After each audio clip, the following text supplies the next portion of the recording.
Hi, welcome to HardReset.Info channel, dear viewers. In front of me Samsung Galaxy F14 device, and now I'm gonna show you how to recover deleted photos and videos from the recycle bin. So, firstly, just open the gallery and let's remove one of the gallery content. So move to recycle bin. So how we can find the recycle bin on our device? So to do it, just click on this three lines button on the right down corner of your screen and click recycle bin.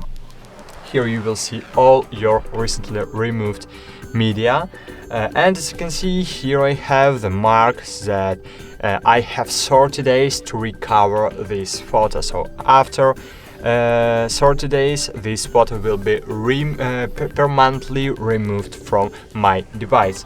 So if you want to recover it, just click and hold, click restore all, and that's it. As you can see, we have this photo in our gallery. Thanks for watching, like this video, subscribe to our channel, and bye.